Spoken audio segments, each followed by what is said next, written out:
안녕하십니까. 코로나19 KBS 통합뉴스룸 9시 뉴스 시작합니다.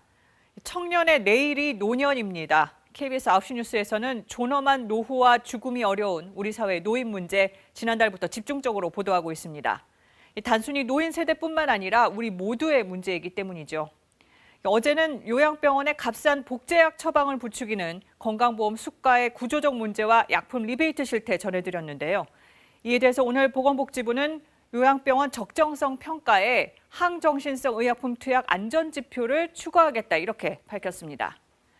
네, 오늘은 노인 환자를 돌보는 간병 문제 짚어보겠습니다. 아픈 부모를 직접 돌볼 형편이 안 돼서 어려움 겪는 분들 많은데 간병을 도맡아왔던 중국인들이 코로나19 때문에 본국으로 돌아가면서 요양병원 상황 더 나빠졌습니다. 먼저 홍예림 기자가 실태 취재했습니다.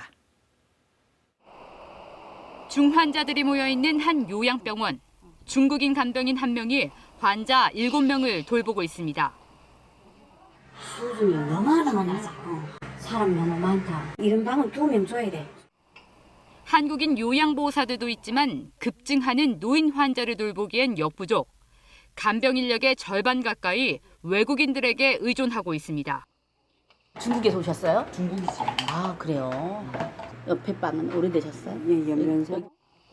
국내 체류 자격만 되면 간병 관련 자격증 없이도 요양병원에 취업할 수 있기 때문입니다. 여기는 내리려고 일 시키더라 말이야. 줄줄 하나 안 하면 모르는데. 아 이거 줄줄 하나 안 해. 줄줄 모르지. 문제는 코로나 사태 장기화로 중국인들의 귀국이 이어져 간병인 구하기가 더욱 힘들어졌다는 겁니다. 서울 속 작은 중국으로 불리는 대림동 인력시장. 거리 곳곳이 텅 비었습니다. 코로나 때문에 무서워서 아예 안 하려고 그래, 이제는. 간병협회 사무실도 많은데 거의 다 내놓은 상태, 사람들이 없어가지고. 간병인 부족은 환자들의 피해로 이어집니다. 환자들의 행동을 더 쉽게 통제하기 위해 약물 사용이 늘어날 가능성이 큽니다. 하나 둘. 할머니들 약 들여놔라. 주사 맞자. 주사. 왜 코치를 빼가지고. 돌봄의 질은 자연히 떨어질 수밖에 없습니다. 우리 집에 있어. 아이고. 저기 있어. 아이고. 적은 간병 인력으로 더 많은 환자를 수용하기 위해 대부분 요양병원은 다인실에서 노인들을 봅니다. 기저질환자가 많은 만큼 대규모 감염 우려도 큽니다. 대구 코로나 사태 때도 간병인들이 한 번에 여러 병실을 관리하느라 피해를 키웠다는 증언이 나왔습니다. 병실마다 다 감염사가 있는 게 아니었단 말이에요. 한 병실 6명만 감염시킬 수 있지만 빨리 가니까 그 병실에 6명 또 있을 거 아니에요. 배로 감염시킬 수 있는 상황이잖아요. 현행법상 요양병원은 환자 40명당 의사 1명, 환자 6명당 간호사 1명 이상을 두도록 하고 있습니다. 하지만 간병인에 관한 규정은 없습니다. KBS 뉴스 홍혜림입니다. 네, 취재진은 이렇게 요양병원에서 정신병약이 남용되는 원인으로 간병 인력이 부족한 문제를 중요하게 봤습니다. 일본 등에서는 간병을 전문 의료 인력이 담당하는 것과 달리 우리나라는 가족이 도맡는 경우가 많죠. 정부가 간병 서비스를 건강보험 대상으로 확대하려고 해도 재정과 의료 인력 부족이 큰 걸림돌이 되고 있습니다. 이어서 우한솔 기자입니다. 파킨슨 병이 심해져 요양병원에 들어가려는 노인입니다. 코로나19 검사를 받고 있습니다. 집에서는 도저히 못 버티시겠었어요? 도저히 참을 수가 없어. 병원을 학생기나. 그거 가면 나았겠는데서. 가족들은 병원에 가면 상황이 호전되지 않을까 기대합니다. 도움이 불러오셔요. 오시는데 거정을 못 하시니까.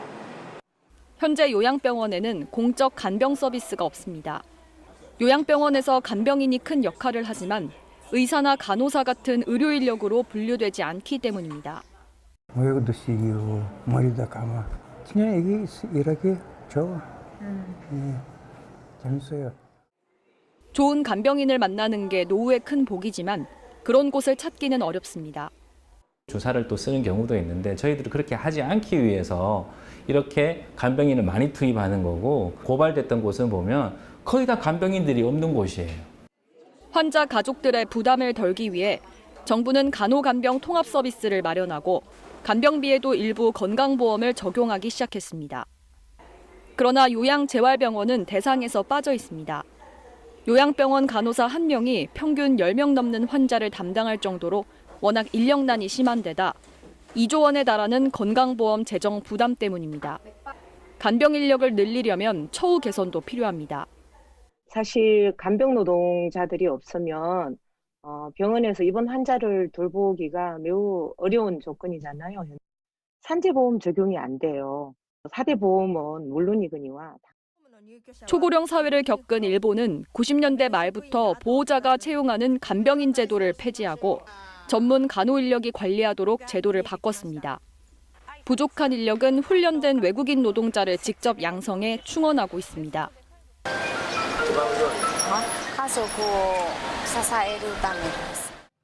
미얀마와 베트남 등에서 들어온 연수생들은 간병 실습은 물론 일본어와 문화 교육을 거쳐 병원에 취업합니다. 제도적으로도 뒷받침이 되고 있습니다. 숙련된 인력을 어떻게 양성해서 제공할 것인가 대비책을 세워야 되리라고 봅니다. 환자와 가족들이 떠나온 간병. 공공의 영역에서 관리되지 않으면 존엄한 노후는 요원할 수밖에 없습니다. KBS 뉴스 오한솔입니다.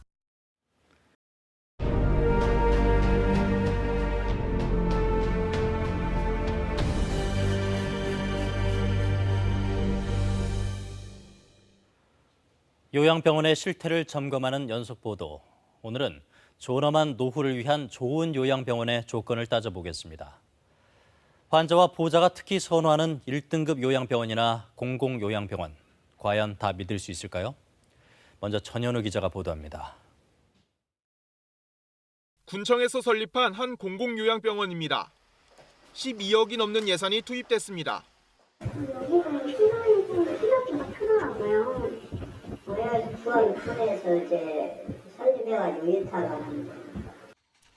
공공병원이지만 운영은 군청이 아닌 민간업체가 맡고 있습니다.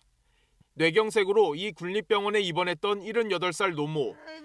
코로나 사태로 요양병원 면회가 금지된 지 2달 만에 숨졌습니다. 욕창 4기, 임종 직전 노모의 상태는 처참했습니다. 군립이라고 조금 더 안심했던 기대는 무너졌습니다.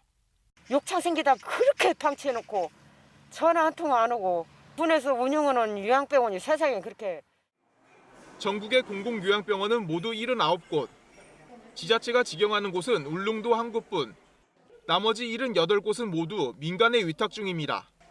5년 단위로 계약하는데 관행적으로 연장을 계속하는 경우가 대부분입니다. 저희가 판단하기에 그런 운영평가 기준도 있겠지만 특별하게 저희 조례를 시작자가 엄청 위반한다거나 그런 의무를 다 안 한다거나 이런 중대한 상황이 있을 때 빼고는 이름만 공립이지 민간 요양병원과 별 차이가 없습니다.